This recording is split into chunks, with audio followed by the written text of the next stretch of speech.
Good morning students. बेटा हमारा ये चैप्टर चल रहा था हाउ डू ऑर्गेनिज्म रिप्रोड्यूस। इसमें हमने सेक्सुअल रिप्रोडक्शन कंप्लीट कर लिया था। सेक्सुअल रिप्रोडक्शन भी मैं आपको समझा चुकी हूँ। सेकेंड टाइम आपको ये चैप्टर पढ़ा रही हूँ। सेक्सुअल रिप्रोडक्शन में मैंने आपको बताया था कि गैमीट की फॉर्मेशन होती है क्योंकि 2 पेरेंट्स इन्वॉल्व होते हैं। तो जब गैमीट की फॉर्मेशन होगी तो उसमें नंबर ऑफ क्रोमोसोम हाफ होते हैं।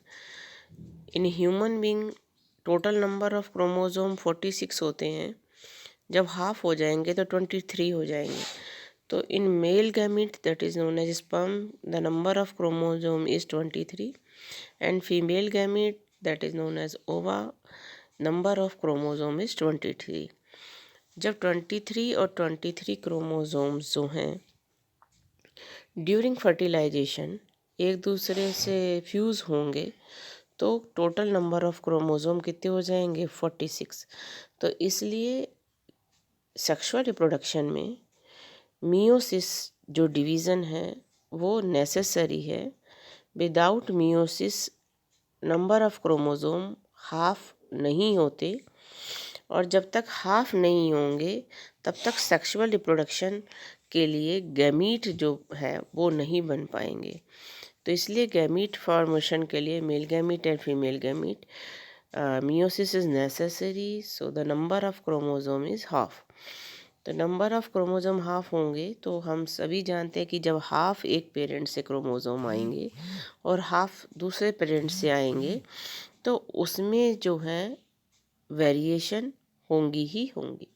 और वेरिएशन ही है जो कि पॉपुलेशन में अगर है तो वो यूज़फुल होती है आगे सरवाइव करने के लिए स्पीसीज़ की। अगर वेरिएशन नहीं आती तो सरवाइव करने में प्रॉब्लम आती है। इसलिए according to sexual reproduction better होता है क्योंकि उसमें चेंजेस आते रहते हैं और वो सरवाइव करता रहता है। डीएनए जो है वो न्यूक्लिक एसिड है, हमें पता है सभी की बॉडी में 2 टाइप्स के डीएनए और आरएनए ह्यूमन बॉडी में। और डीएनए जो है वो क्या, क्योंकि जीन्स बने होते हैं इसके, तो डीएनए जो है वो मैसेज को कन्वे करता है और वो मैसेज जो कन्वे होते हैं डीएनए के वो आरएनए बनाते हैं और आरएनए जो है बॉडी में प्रोटीन बनाता है, जिससे जैसे हम पेरेंट्स के जो बॉडी की फॉर्मेशन होती है वही बच्चों में होती है। तो इसीलिए दोनों के जो है हाफ हाफ क्रोमोसोम आते हैं तो दोनों की ही बॉडी के कैरेक्टर्स जो हैं जो कि डोमिनेंट हैं वो बच्चों में आते हैं, जिससे कि वेरिएशंस आती हैं। और वेरिएशन इंडिविजुअली हर में अलग अलग होती हैं। कोई ये नहीं है कि अगर एक बच्चे में है तो दूसरा बच्चा भी वैसा ही होगा। Variations are different according to time. जैसे मियोसिस होता है, जैसा डीएनए आता है वैसा आरएनए बनता है, जैसा आरएनए होगा वैसे प्रोटीन की फॉर्मेशन होगी। The protein is different types in the body. तो सेक्सुअल जो मोड है रिप्रोडक्शन का, जो कि हम कहते हैं प्रोसेस जिसमें कॉम्बिनेशन होता है डीएनए का और 2 डिफरेंट इंडिविजुअल मिलकर रिप्रोडक्शन में पार्टिसिपेट करते हैं। नया कॉम्बिनेशन आता है, नई कॉपी क्रिएट्स होती हैं डीएनए की। जो प्री एग्जिस्टिंग इंडिविजुअल हैं उनसे न्यू जनरेशन बनती है। उसमें से दोनों की मिलके डीएनए की हाफ ऑफ क्वांटिटी आती है क्रोमोसोम्स की और वो फुल हो जाती है। तो इससे जो होता है डिफ्रेंशिएशन आता है एक जनरेशन से दूसरी जनरेशन के अंदर।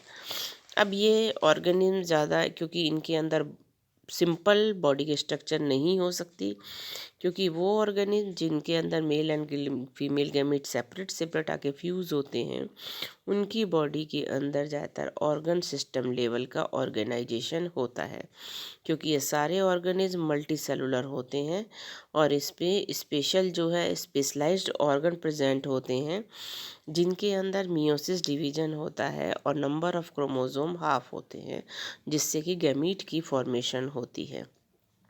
इन मेल टेस्टिस प्रेजेंट होता है and in female ovary present होती है। जो सेल डिवीजन जो है इसके अंदर मेनली मियोसिस ही होता है, जिससे नई जर्म सेल बनती है। Meiosis means reduction division, reduction means half हो जाना नंबर ऑफ क्रोमोसोम का। तो दो जर्म सेल्स बनती हैं, वो कंबाइन होती हैं, फर्टिलाइजेशन होता है, रिजल्ट क्या आता है, नया कॉम्बिनेशन बनता है, नया स्टेबलाइजमेंट होता है और न्यू जनरेशन आती है, जिसमें कि डीएनए डिफरेंट होता है पहली वाली जनरेशन से। अब जो जाइगोट बनता है ये ग्रो करेगा, ग्रो करके इसमें लगातार डिवीज़न होते हैं, पर ये डिवीज़न कोई मियोसिस नहीं होते, ये सारे डिवीज़न माइटोसिस होते हैं। माइटोसिस मीन्स जितने मदर सेल में क्रोमोसोम हैं उतने ही डॉटर सेल में क्रोमोसोम होते हैं।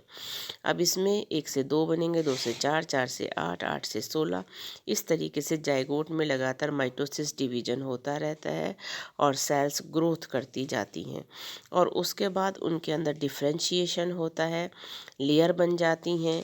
अब ये लेयर जैसे हमने 9th में पढ़ा था डिप्लोब्लास्टिक होती हैं और उसके बाद ये जो लेयर है बॉडी की ऑर्गन बनाती हैं। इस तरीके से हमारी बॉडी का डेवलपमेंट होता रहता है। तो ये चैप्टर हमने कर भी लिया है और मैं आपको दोबारा भी करा रही हूँ, तो इसलिए ध्यान से करिएगा, ये क्वेश्चंस आते हैं इस टाइप के। Thank you.